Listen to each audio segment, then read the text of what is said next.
الحمد للہ وکفا سلام علی عباده الذین اصطفى اما بعد۔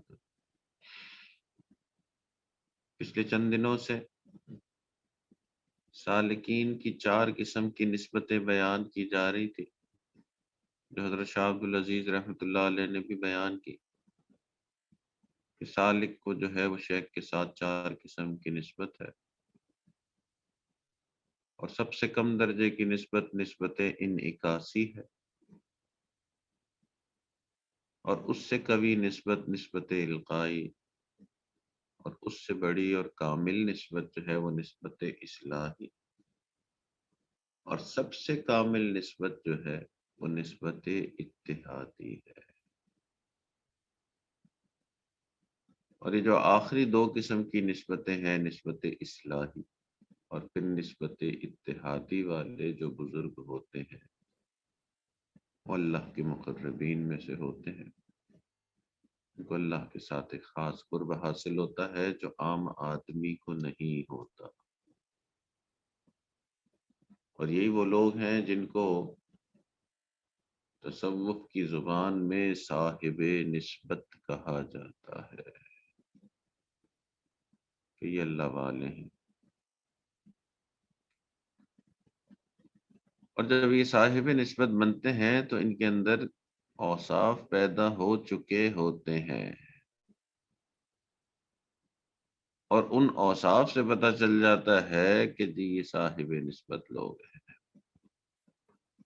اور ان اوصاف میں سب سے پہلا وصف یہ ہوتا ہے کہ صاحب نسبت بندے کو ذکر میں فنائیت حاصل ہوتی ہے۔ ذکر میں فنائیت کا مطلب کیا ہے؟ کہ اس کو ہر وقت اللہ کی یاد نصیب ہوتی ہے۔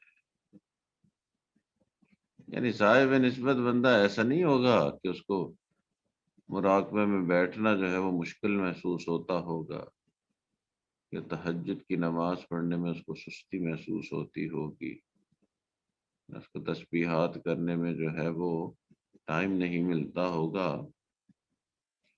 صاحب نسبت بندے کی طبیعت کے اندر ذکر شامل ہو جاتا ہے، ذکر اس کے دل کا وصف بن جاتا ہے، اس کے وجود کا حصہ بن جاتا ہے۔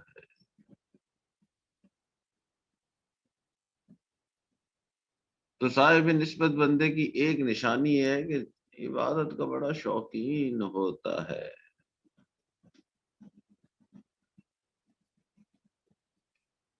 اور عام طور پہ لوگ جو ہیں وہ اس چیز سے پریشان ہوتے ہیں کہ جی ذکر اذکار کرنے میں دل نہیں لگتا۔ تو مشائخ نے اس کا جواب دیا کہ بھئی شروع میں تو ذکر معمولات دوا کی طرح ہیں، دوا کو لینے میں کوئی خوشی نہیں ہوتی ہے کسی کو، پابندی سے کرتے رہیں گے تو کچھ عرصے میں ذکر و معمولات غذا کی طرح ہو جائیں گے، اور غذا ہر بندہ خوشی خوشی کھاتا ہے، رغبت سے کھاتا ہے۔ تو یہ صاحب نسبت بندہ بھی عبادت رغبت سے کرتا ہے، شوق سے کرتا ہے، اور عبادت ہی کا یہ وصف ہے کہ جو بندہ زیادہ عبادت کرے گا زیادہ گناہوں سے بچے گا، یہ پکی بات ہے کہ جو زیادہ عبادت کرتا ہے اس کے دل کو شفا ملتی ہے، دل ہی نہیں چاہتا کہ میں اللہ کی کوئی نافرمانی کروں۔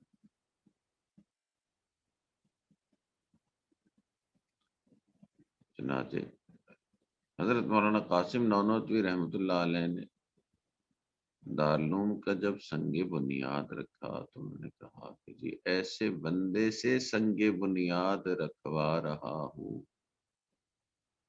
کہ جس نے گناہ تو کبھی کیا نہیں ہوگا، گناہ کے بارے میں سوچا بھی نہیں ہوگا،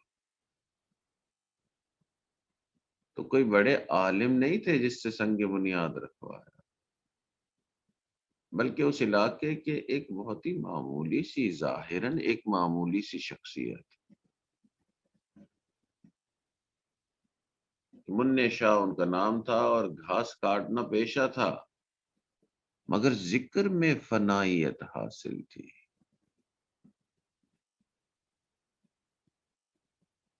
تو حضرت نے اس ذکر میں فنائیت کو ترجیح دی، اور علماء ہونے کے باوجود ان سے سنگ بنیاد رکھی۔ مگر حیران کن بات یہ کہ اعلان یہ کیا کہ انہوں نے کبھی گناہ کے بارے میں سوچا بھی نہیں ہوگا۔ اب یہ اتنا بڑا دعویٰ کہ انہوں نے کبھی گناہ کے بارے میں سوچا ہی نہیں ہوگا، یہ حضرت نے دعویٰ کیسے کیا؟ یہ دعویٰ اسی لیے تھا کہ جی جس شخص کی زندگی میں ذکر اذکار زیادہ ہوگا، اس کی زندگی میں گناہ کو دخل ہی نہیں ہوگا۔ تو صاحب نسبت بندے کا بڑا وصف یہی ہے کہ وہ خوب ذکر و معمولات کا شوق رکھتا ہوگا۔ اس کو کسی کو فورس کرنے کی ضرورت نہیں کہ یار بیٹھ جایا کرو بھائی مراقبے میں اتنا کر لیا کرو، چلو اتنا نہیں تو اتنا تو کر ہی لو نا، یوں جیسے کہتے ہیں۔ کسی کو اس کو کہنا ہی نہیں پڑتا ہے کہ تم عبادت کرو، تباً شوق کے ساتھ عبادت کرتا ہے۔ اور یہ شوق کے ساتھ عبادت کرنے کی صورتحال اس وقت پیدا ہوتی ہے جب کچھ عرصے دل چاہے نہ چاہے انسان بیٹھے عبادت کے لیے، پھر عبادت شوق بن جاتا ہے۔ ایک آخری بات، کیا ایسا ممکن ہے کہ انسان کے اندر یہ شوق پیدا ہو اور اس شوق کے ساتھ زندگی گزر رہی ہو اور پھر اچانک سے شوق ختم ہو جائے؟ تو مشائخ نے لکھا ہے کہ ایسا ممکن ہے کہ جو شیخ طریقت ہو یا صاحب نسبت ہو، کئی مرتبہ اس پر بھی قبض کی کیفیت آ جاتی ہے۔ تو یہ بھی ممکن ہے کہ صاحب نسبت بندہ جس کی زندگی ذوق شوق سے عبادت کرتے ہوئے گزر رہی ہے، بیچ میں ایک ایسا وقت آیا کہ شوق ہی ختم ہو گیا کچھ عرصے کے لیے، اور یہ آتا ہے وقت کسی کے اوپر، صاحب نسبت لوگوں کے، مگر کچھ عرصے بعد وہ اپنی روٹین کو ڈسٹرب نہیں کرتے، ذکر و معمولات میں لگے رہتے ہیں، تو پھر سے وہ قبض کی کیفیت دور ہو جاتی ہے اور بسط کی کیفیت آ جاتی ہے۔ چنانچہ اس سلسلے میں سب سے مشہور واقعہ حضرت خواجہ باقی باللہ رحمۃ اللہ علیہ کا ہے، جو کہ حضرت مجد الثانی رحمۃ اللہ علیہ کے شیخ تھے۔ یہ جو بزرگ تھے، ان کے اوپر قبض کی کیفیت طاری ہو گئی، دل ہی نہیں لگ رہا عبادت میں، ساری دل کی کیفیات ختم، اور بہت گہرا قبض۔ دعائیں بھی کی کہ یا اللہ اس دل کی کیفیت کو بحال کر، مگر مسئلہ حل ہی نہیں ہوا۔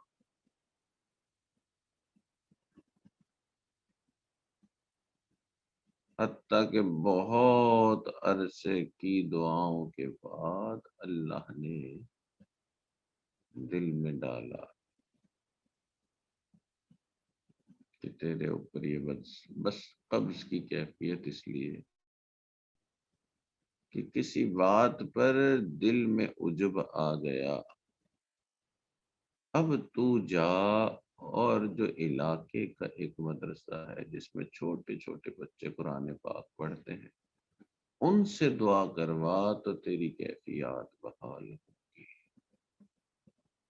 چنانچہ حضرت اس مدرسے میں تشریف لے گئے اور بالکل چھوٹے چھوٹے بچے وہاں پڑھتے تھے. اساتذہ کرام نے دیکھا کہ جی شیخ وقت آئے ہوئے ہیں حضرت باقی باللہ رحمۃ اللہ علیہ. لوگ کھڑے ہو گئے، طلباء کھڑے ہو گئے، کوئی ہاتھ چوم رہا ہے، کوئی حضرت کو برکت کے لیے ہاتھ لگا رہا ہے، کوئی معانقہ کر رہا ہے، کوئی مسافہ کر رہا ہے. سارے بڑے خوش. اور حضرت نے ان کے سامنے عرض کی کہ تم سب مجھے عزت دے رہے ہو، میں تو خود تمہارے پاس فریاد لے کے آیا. ان بچوں سے کہو کہ میرے لیے دعا کریں تاکہ یہ کیفیت بحال ہو جائے. تو بچوں نے دعا کی اور پھر اللہ نے اپنی خاص رحمت فرما دی. تو صاحب نسبت بندے کا وصف تو یہی کہ اس کو خوب خوب شوق ہوتا ہے عبادت کا، اس کو ذکر میں فنائیت نصیب ہوتی ہے. مگر کبھی کبھی صاحب نسبت بندے پہ بھی قبض کی کیفیت آ سکتی ہے. اللہ تعالیٰ ہمیں یہ وصف نصیب فرمائے. صاحب نسبت بندے کے اوصاف مشائخ نے کتابوں میں لکھے ہیں. اگلے چند دنوں میں ان وصف کو بیان کرنے کا ارادہ ہے. اللہ تعالیٰ اپنی رحمت فرمائے.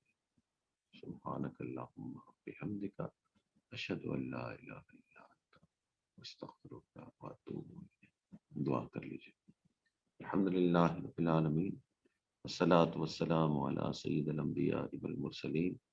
اللہم انا نسألک علما نافعا وعملا متقبلا ولسانا ذاکرا وقلبا خاشعا ورزقا واسعا وشفاء من كل داء.